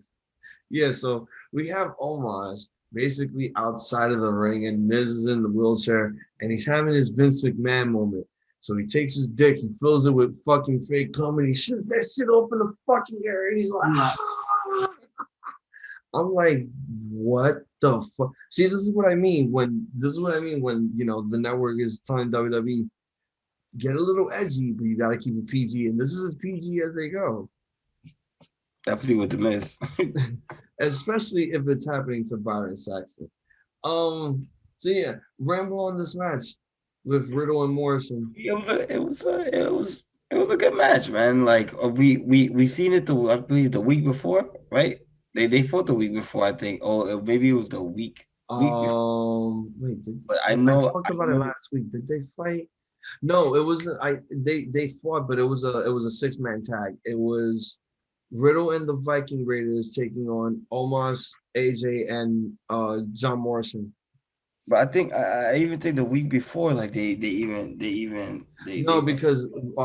I think during that time Morrison was still doing his shit with Ricochet, and then we had the Money in the Bank pay-per-view, and yeah, I think they had some interactions in that match, and I think that's when they started doing all this stuff. Yeah, that's what it was. So like honestly, for me, like, because I seen them interact in Money Back, and then seen them interact in the 6-way. Like it was a lot of the same, the same maneuvers. Honestly, it was just this time they were one-on-one.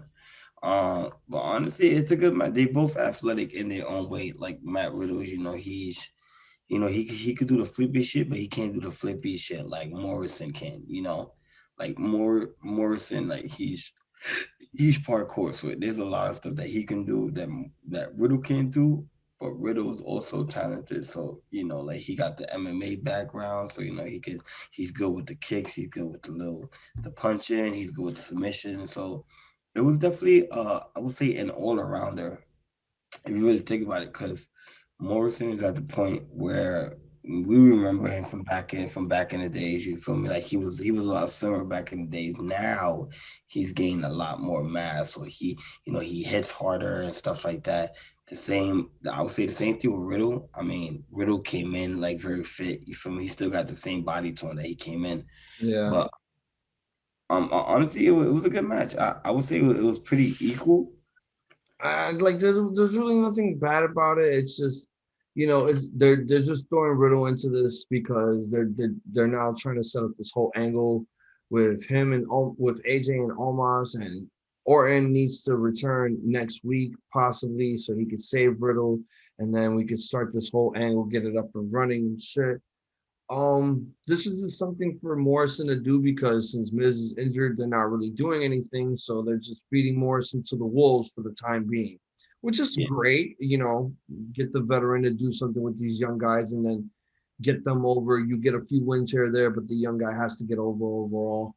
The match ends with basically this is what happens. So Omos and AJ show up. They grab Riddle's scooter. He's like, "Don't break that. That's Randy's scooter. I got that for Randy." And Omos grabs it.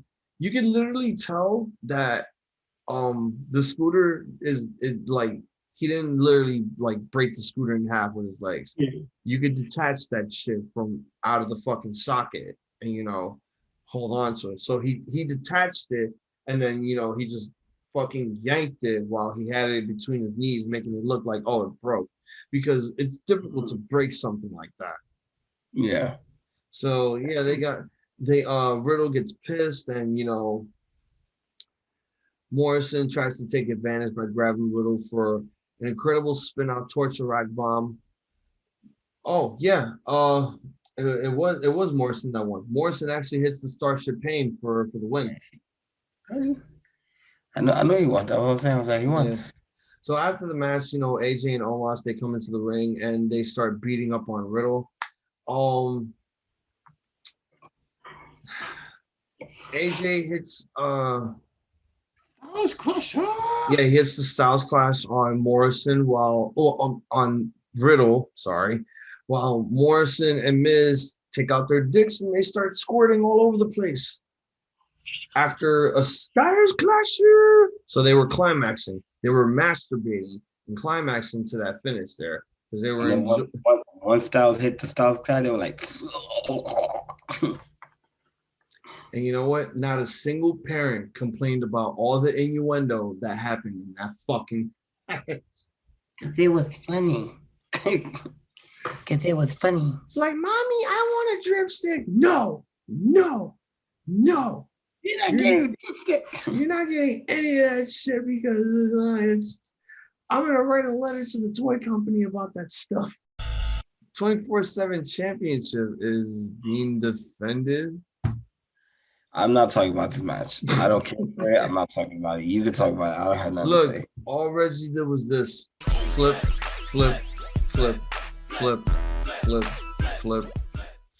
Oh, he got a Sin Cara entrance now, except he didn't botch it.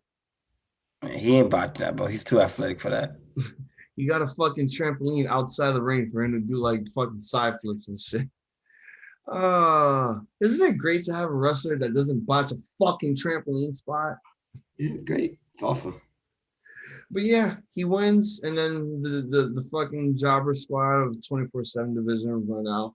He fucking flips out from the outside the ring over the top rope, and the outside, the coming inside one was okay, but the one he did from in ring to outside, that one was beast. Like that one, I was like, wait, what? Like, homie just did a whole side flip, and then landed on his leg. Was like, I'm out.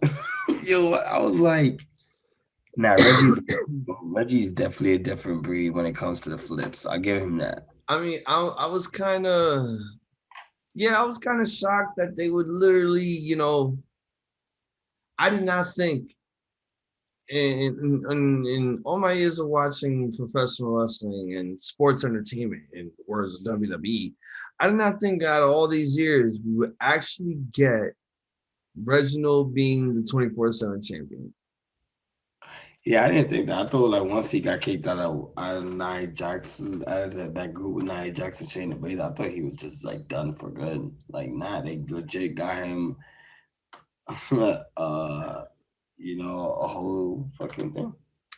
Yeah, well, I mean, I'm happy for him. Like, I'm hoping that this is going to be a long run with the 24/7 title. And who knows, maybe we might see some more R-Truth antics. I think maybe that's why we haven't seen the 24/7 division in a while, because you run out of material so quickly week after week that you need to give it a break. And not saying that I missed the 24/7 championship. That fucking belt could die. Back in the day with the hardcore championship where they would defend it like a fucking golf course and shit, that man, they should bring that shit back to 24/7. Well, I mean, yeah, now that you have the fucking live crowd, you could do all this random stuff. You could defend it in a restaurant. You could go back to doing the wedding shit again. Bro, you could go to Impact and fucking defend that title there. I don't know what fuck. That's like true.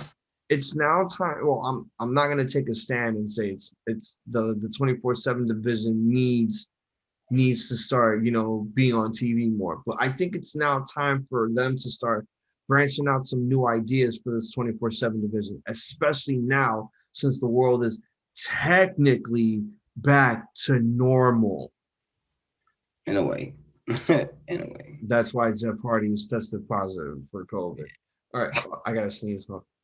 Bless. Fuck, it's so annoying when you know you gotta sneeze. Okay, so now we're backstage with Charlotte being interviewed, and she reiterates that Nikki is not a real champion.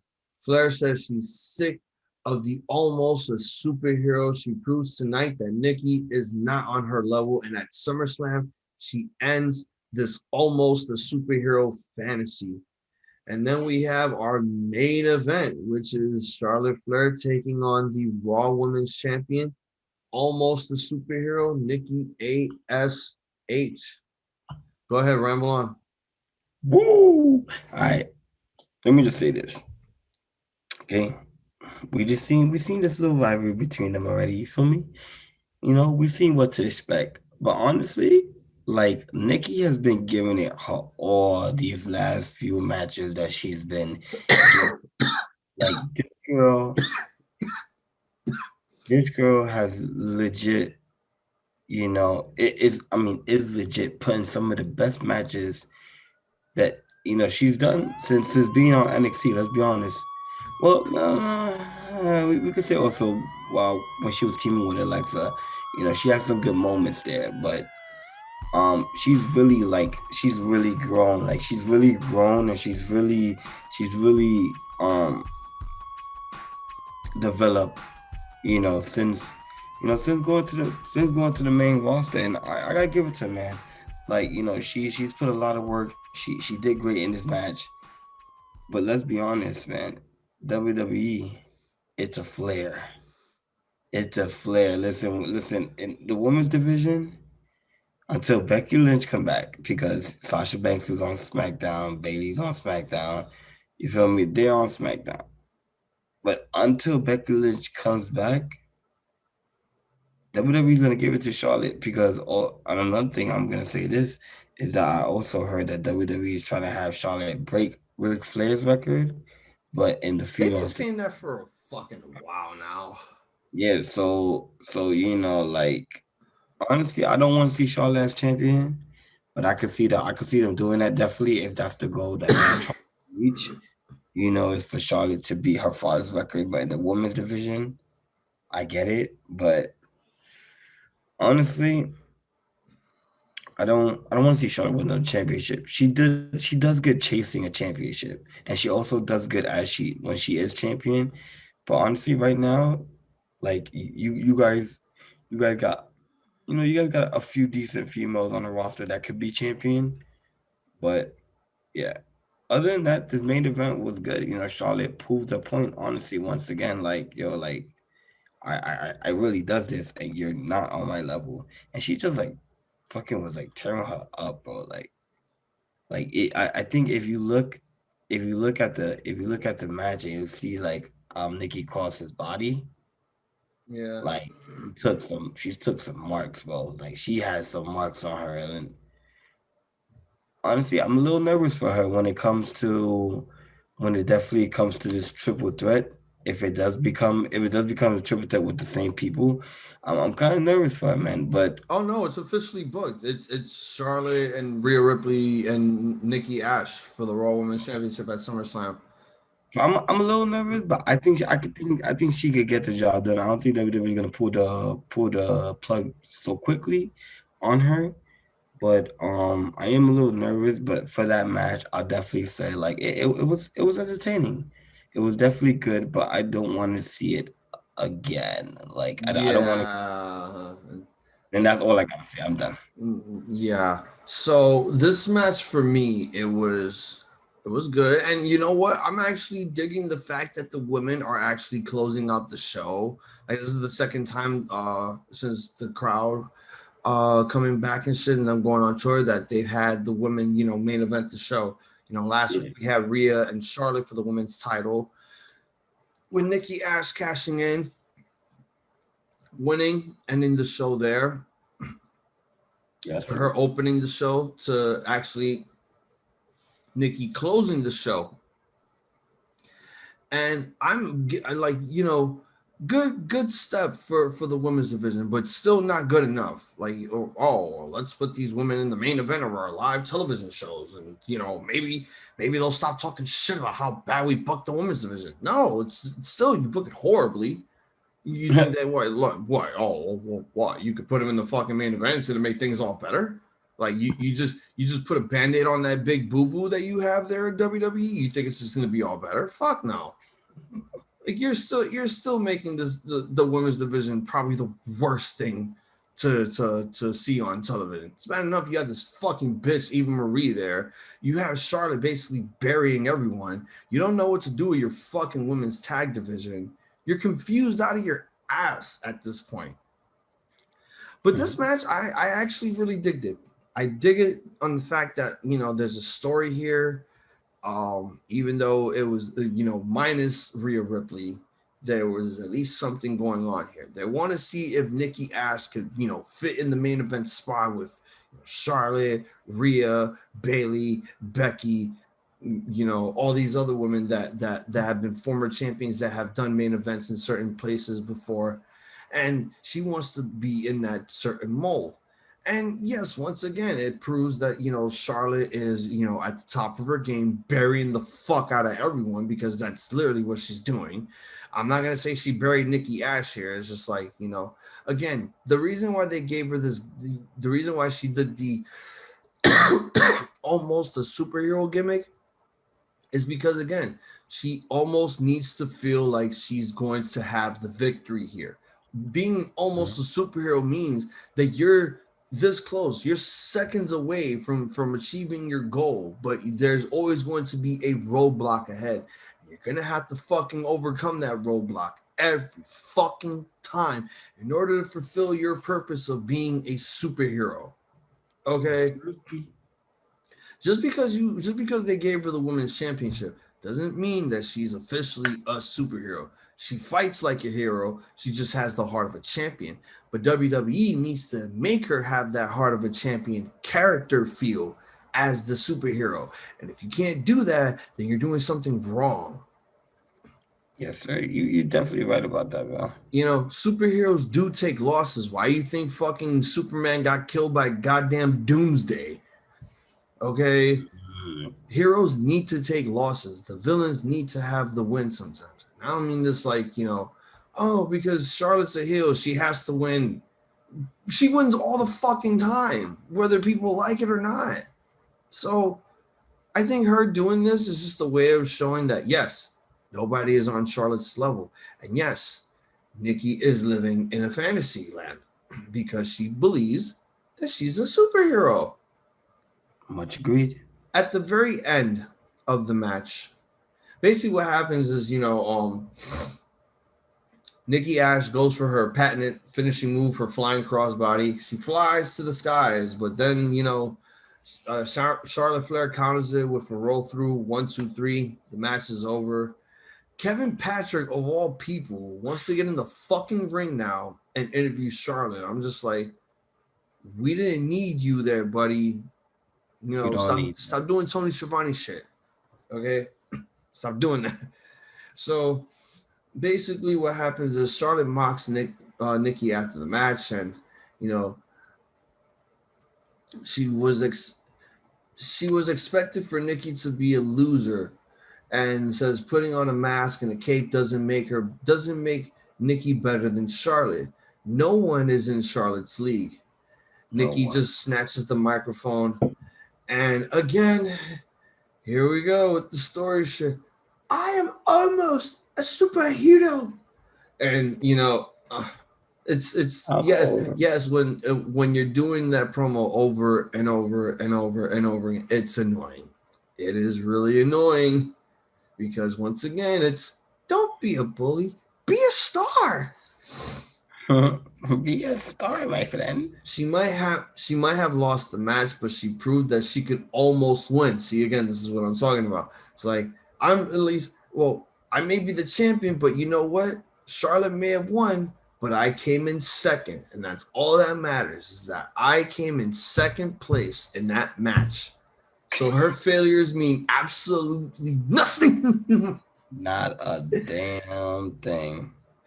She has confidence in next week. She wants a rematch. Charlotte says she could beat her this week, next week, whichever week. I'll beat you in an alternate timeline dimension. I don't give a fuck.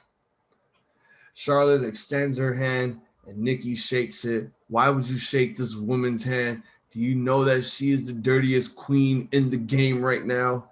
Once you shake Charlotte's hand, you're going to get fucked up. Shakes hand. Big boot.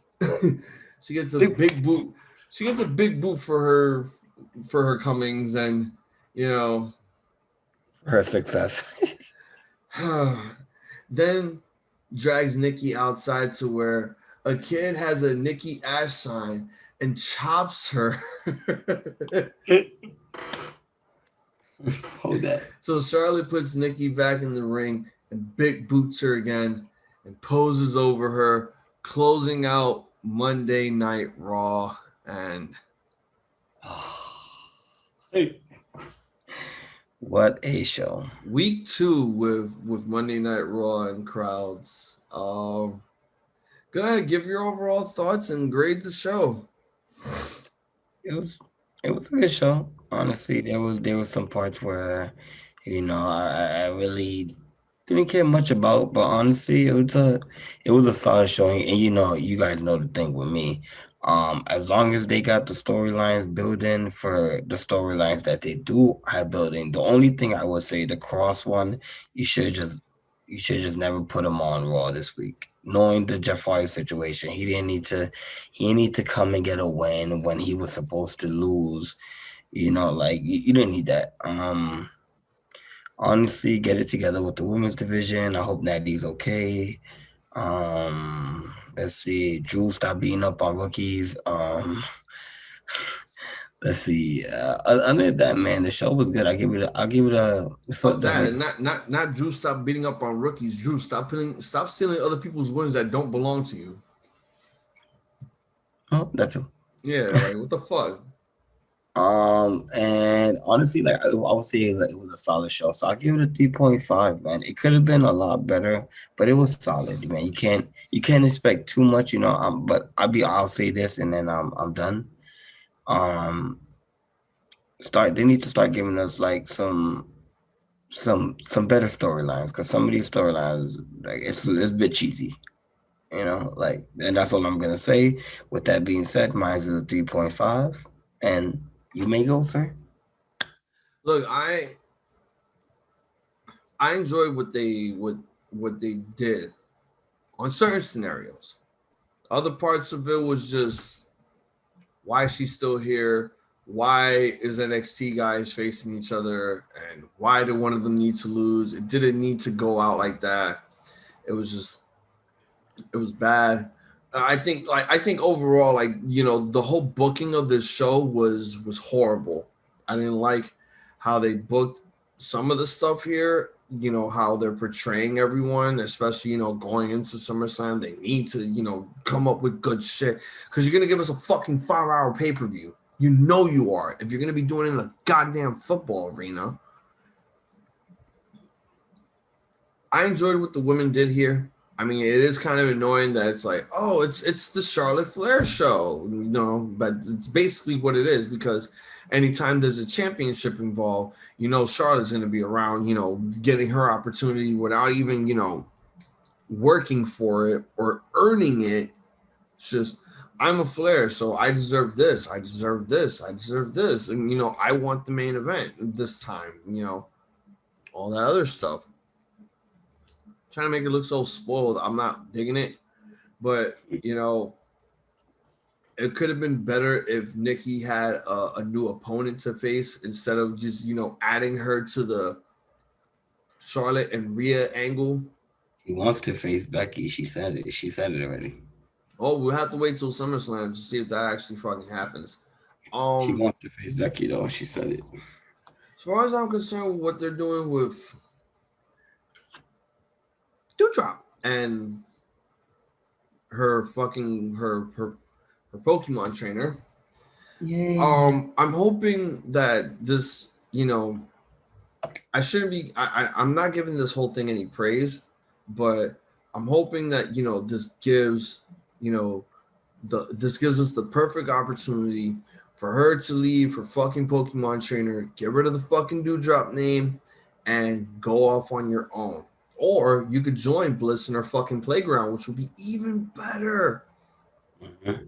And if you're going to stick with the Doudrop name because Alexa Bliss could say like a Pokemon, then whatever, fine. As long as it makes the kids laugh, right? If it makes the kids fucking laugh, then it's fucking over. I don't fucking get. Yes, I hope Nattie makes a speedy recovery. I hope this injury is not serious because I really, really, really want this women's championship reign to continue with them. Not that I don't like the women's tag division. I'm hating what they're doing. It's just finally two women who are legends in the game because of their last names and their family's legacy are now champions. I don't want to see that be put into an abrupt halt because someone of that team is injured. Bobby Lashley, I'm hoping oh, and let me just basically talk about this. WWE, if you're going to book your main events for this pay-per-view, don't book them the same way you're doing on both shows. Oh, I'm not facing Goldberg. I'm not facing John Cena because it's like missionary over and over and over again. Like, Well. Bobby Lashley already accepted Goldberg's challenge, though. no, he said no. He said no. All right. But continue. The match is gonna be official. They're gonna make it happen. It's just they're trying to build up for it because we have 4 weeks before SummerSlam. But okay, overall, I want to give this show a good grade because yes, it was a bad show because of how they booked some of these things, but it was actually good for what it was. So I'm gonna give it a solid good, which is just a solid 3. It was an average show. That's good, bro. Shit, that's again, you just it's you gotta do some more. Like people have been talking about oh, WWE got some big changes coming now that we got a live crowd. Well, do them already. You can't just your big changes can't be we got a fucking robot drone and it shows us flashbacks of shit that we know from fucking months ago. YouTube.com/Ramblemania show, where you can stomp a mud hole on the subscribe button. Share for us by clicking the thumbs up. Share this with your friends because every week we put out videos for all of you to enjoy and watch. For our social medias, you can follow us basically Facebook.com/Ramblemania show, Instagram @Ramblemania show, Twitter @Ramblemania. For all of our audio platforms, you can find us searching Ramblemania, Apple Podcasts, Google Podcasts, Spotify, SoundCloud, Stitcher, Anchor, and every other audio podcast you listen to. Just search Ramblemania because every week we put out all the audio episodes for you to listen and enjoy on your long day of work suffering. Twin, let them know where to follow you at. You can follow me at Savage with 2 A's, PWPC, Savage with 2 A's, PWPC. You can find me on Instagram at iZombies, IZOMBIIESZ. Hope you guys are really enjoying these pins because you're going to be seeing these a whole lot more. So, for Jay Savage, I am Hazel the iZombie. We are Twin Magic. For the Ramblemania show, we like to give you all the pointing goodies, A2 sweets, and a good fight. Good night. Rest in peace, Grandpa. Love you, man.